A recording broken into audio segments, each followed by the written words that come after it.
Follow করতাম, থাম্বনেইলের সাথে বা ক্যাপশনের সাথে কন্টেন্টের মিল খুঁজে পাওয়া মাঝে মধ্যে কষ্ট হয়ে যায়। জানতে পারলাম যে সাংবাদিকতায়, পুরো সাংবাদিকতায় আপনাদের কোনো বেতন কাঠামো নেই। উপজেলাগুলোতে ছাত্র প্রতিনিধিরাই, যারা মূলত ক্রীড়া সংগঠক হিসেবে কাজ করে, তারা বিভিন্ন টুর্নামেন্ট আয়োজন করে কাজ করে, তো সেই জায়গা থেকে রেখেছি এবং ক্রীড়া সাংবাদিক রেখেছি।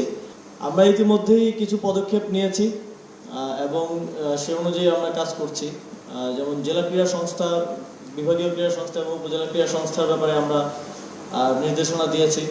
সেগুলোকে বিরাজনীতিকরণ করার জন্য এবং যারা ক্রীড়ানুরাগী এবং ক্রীড়া সংশ্লিষ্ট তাদেরকে দিয়ে পুনর্গঠন করার জন্য নির্দেশনা দিয়েছে এবং ফেডারেশনগুলোকেও যাতে সেভাবে পুনর্গঠন করা যায় সেই জন্য একটা সার্চ কমিটি আমরা গঠন করেছি। এবং সার্চ কমিটিতে আপনাদের প্রতিনিধিদেরকে রাখার কারণ হচ্ছে যারা দীর্ঘদিন ধরে ক্রীড়া সাংবাদিকতা করেছেন তাদের কাছে একটা সামগ্রিক ধারণা আছে।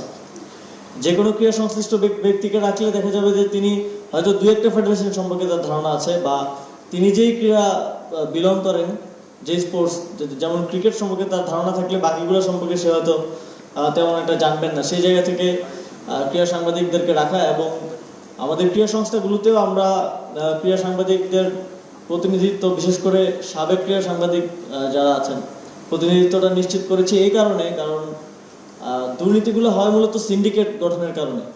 যেটা আমরা দেখেছি যে প্রত্যেকটা জায়গায় যাদেরকে দায়িত্ব দেওয়া হয় তারা নিজেদের মধ্যে একটা সিন্ডিকেট করে ফেলে এবং সেভাবেই তারা নিজেদের মতো করে ভাগ বাটোয়ারা করে, যেটা বলা হয় আর কি, পরিচালনা করে।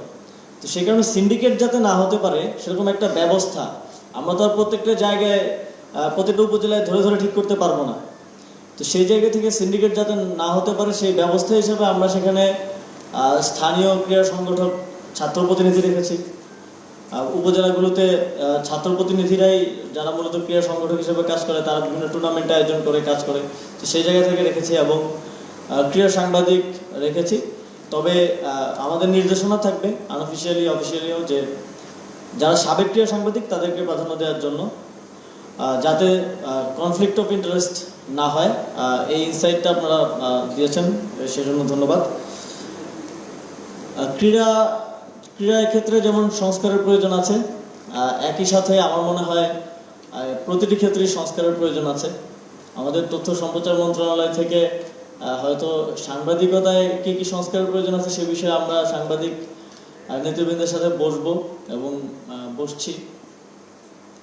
একই সাথে আপনারা যারা ক্রীড়া সাংবাদিকতা করেন, আপনাদেরও আমার মনে হয় আপনাদের কার্যক্ষেত্রে কিছু সংস্কারের চেষ্টা করা দরকার, কারণ পুরো সিস্টেমটাই তো স্পয়েল ছিল।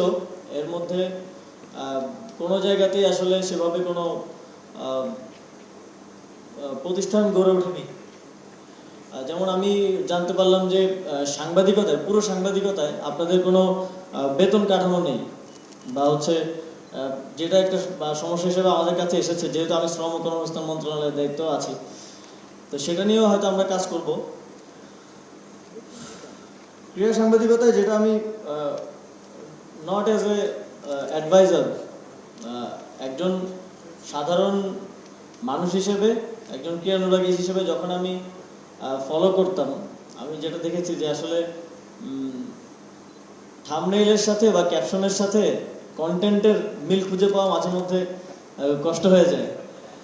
তো আমার মনে হয় এই জায়গাগুলোতে যেহেতু আপনারা দায়িত্বে আছেন, আপনারা আরও বস্তুনিষ্ঠভাবে কিভাবে করা যায় এবং অ্যাজ এ স্টেক হোল্ডার কীভাবে সহযোগিতা করা যায় সেটার দিকে মনোযোগ দিবেন। মাঝে মধ্যে দেখা যায় কিছু নিউজ অনেক প্লেয়ারদেরকে, মানে ইনস্ট্যান্ট বড় একটা টুর্নামেন্টের আগে প্লেয়ারের সাইকোলজিকে ডিস্টার্ব করার মতো অনেক নিউজ হয় এবং সেগুলো অনেকগুলোই অ্যাজাম্পশন বেসড নিউজ আমি দেখেছি আর কি। আমি অ্যাডভাইজার হিসেবে বলছি না, আমি এটা একজন দর্শক হিসেবে দেখেছি। তো সেই জায়গায় আপনারা পরিবর্তন আনার চেষ্টা করবেন, বস্তুনিষ্ঠতা আনার চেষ্টা করবেন।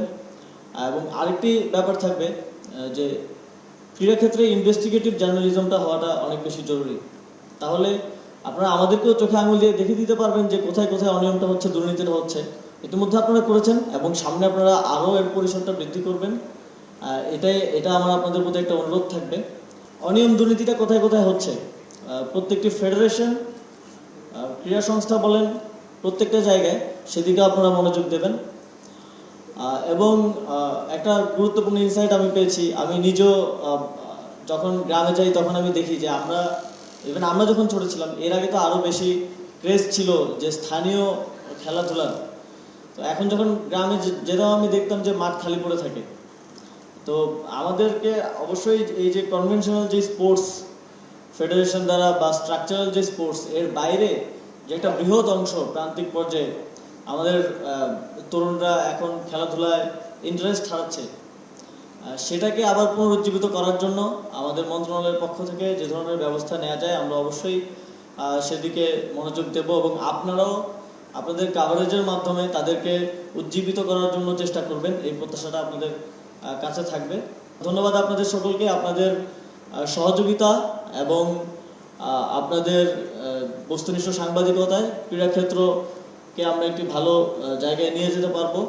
আসলে আমাদের সবকিছুর অবস্থাই তো খারাপ, আপনি স্পেসিফিক বলতে পারবেন না যে এই কয়েকটা জিনিস ভালো আছে।